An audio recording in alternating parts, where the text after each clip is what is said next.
Hi everyone. So this week's portion is called Chaye Sarah. And Sarah dies at the age of 127 and is buried in a cave called the Machpelah in the city of Hebron in Israel, obviously, which Abraham purchases from a person called Ephron the Hittite for 400 shekels of silver. And then Abraham sends his servant Eliezer with gifts and all kinds of things to his hometown of Haran to find a wife for his son Isaac. And at the village well, in those days, I guess there was wells and sort of like the bar, the spot. Eliezer asks God for a sign, and Rebecca comes along. And he says, the woman who's going to offer me to drink is the right person. And so Rebecca comes, and she's the daughter of Abraham's nephew. And she appears at the well, and she passes the test. And Eliezer is invited to their home, and he tells them all of the story of Abraham and Sarah just dying. And that's basically what happens in the portion. So there's a couple of questions that come up in this portion. And again, I'm teaching from Shem Shmuel, one of my favorite Kabbalists. And it says that the negotiation for the piece of property where Abraham wanted to bury Sarah, which is called the Cave of Machpelah, goes into very, very explicit details of, it says that clearly that Abraham purchased the cave for the full price, 400 silver shekels, and in the presence of witnesses, and it was like all a kosher contract, and there shouldn't be any questions in the future of the ownership. And the Torah says, this is how the field and its cave became the uncontested property of Abraham as a burial site. So what exactly is the cave of Machpelah, and why is the Torah giving it so much detail and so much importance? And the Zohar tells us that the cave of Machpelah, where not only Sarah was buried, but also Abraham, Isaac, Rebecca, Jacob, Leah, and Adam and Eve. That's where the opening to the Garden of Eden is. And why? So what's the importance? What's going on there? So we know that an opening is always an intermediary between two places, between what's inside and what's outside, right? Because the cave is an opening between what's inside and what's outside. And the cave is a link between the world where we live and the world to come.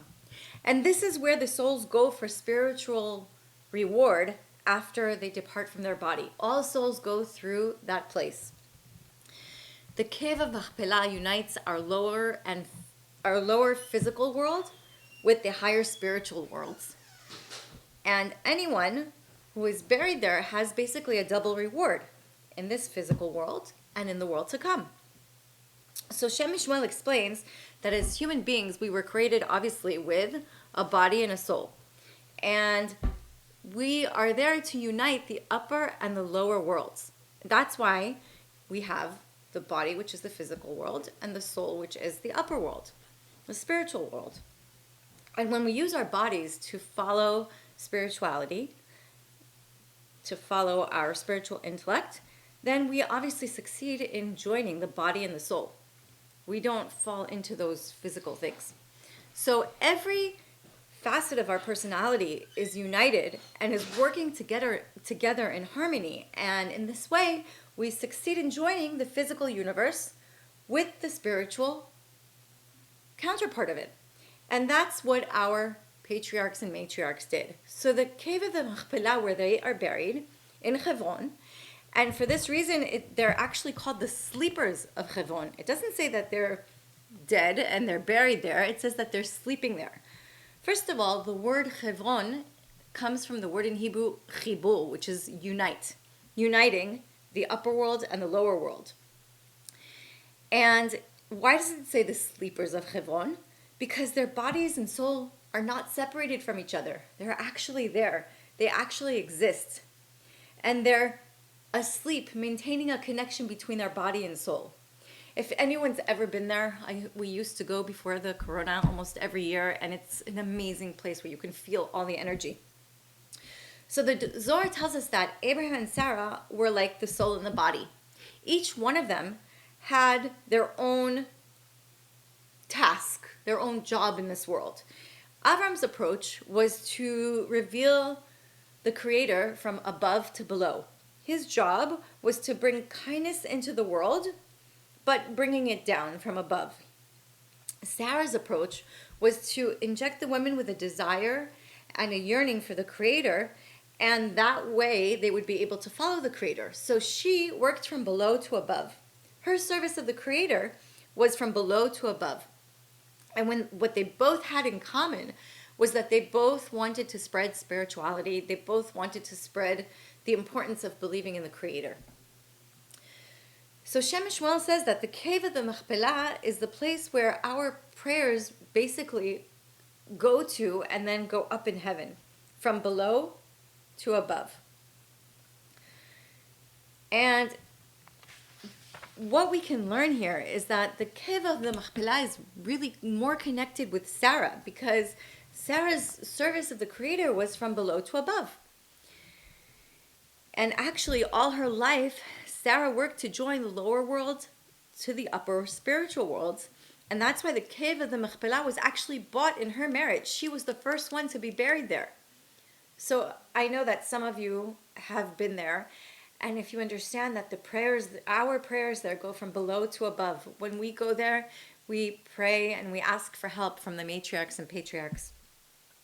So after he buries Sarah, Abraham sets a goal for himself. He wants to marry off his son Isaac, and he sends his servant Eliezer on a matchmaking mission. And it's a whole story, and the Torah talks about it in length.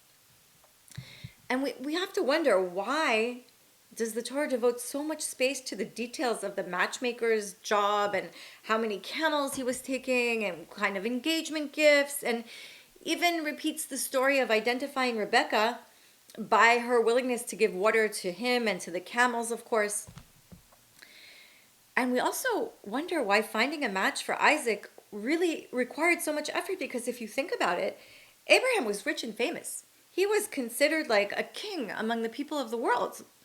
And why would it be so difficult to find a match for his son if everyone knew who Abraham was and they held him up so high and he was like a king? Anybody would want to marry his son.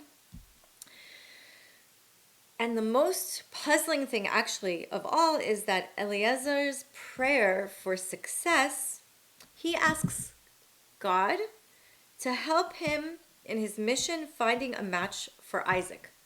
But he doesn't use his master Abraham as, I'm looking for a match for Abraham.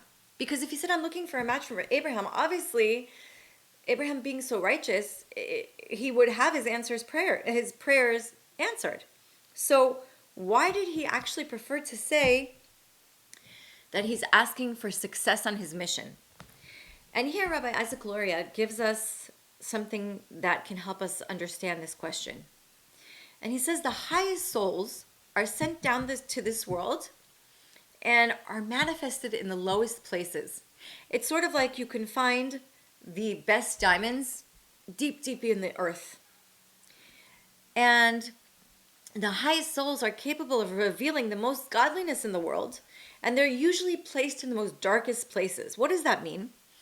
Rebecca, who was in a deep spiritual pit of the household that she came from, because her father was Bethuel and her brother was Lavan, and we know Lavan was a very negative person. And Lavan's daughters, Rachel and Leah, also grew up in this similar polluted environment. They were idol worshippers. They didn't believe in the Creator. They were just very negative people. And if you remember, Jacob had to work for 14 years for Rachel. So Abraham understood how the spiritual system of the world worked. And he knew it would be difficult for Eliezer to find Isaac's soulmate. And in addition to that, Abraham had another problem. He was commanded from above not to allow his son Isaac to leave Israel. So Isaac had to stay in Israel, even while he was looking for his soulmate. So it wasn't such a simple task.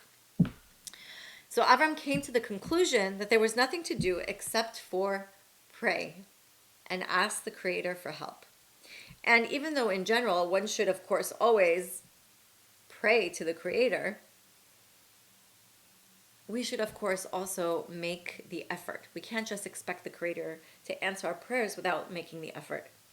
So Shem MiShmuel explains that the initiative for this search really came from Avram, who represented kindness and mercy, and not from Isaac. It was Avram who sent Eliezer to look for and bring back Rebekah. Avram provided the gifts, the dowry. If Isaac, who represented judgment, was the one who was looking for Rebekah, it would have been very, very hard because it would have involved too much criticism. So Avram initiated the search using Eliezer as his servant, and of course, everything was carried out in the right way. And only Avram's expression of spiritual development, of understanding the importance of spirituality, only through that could he succeed in finding Rebekah and bringing down such a high soul. And only Eliezer, as the messenger of Abraham, could provide the kindness from above to find Rebekah and bring her to Isaac. And that's why as well Eliezer never mentions Avram's merit. He asks particularly from the Creator to succeed on the mission because he asked from the grace from above. He didn't want to use Avraham and say, you have to give Avraham a soulmate for his son. No. He knew that that kind of thing is in the merit of the Creator. So there's a lot of things we can learn from the portion this week. One of them is the power of prayer. Never to take anything for granted, and to understand that, yes, we need to do our 100%, our 110% effort, but we also need to remember that the Creator is involved. And everybody has their own way of praying. It could be the actual traditional way of praying from the prayer book, and it could be meditating. It could be taking 5 minutes, closing your eyes, and asking the Creator for help.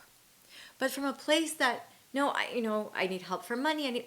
I need help from the Creator to show me the right path, and to be open to understand that sometimes the right path isn't what we think, but it's definitely what the Creator knows we need. Thank you.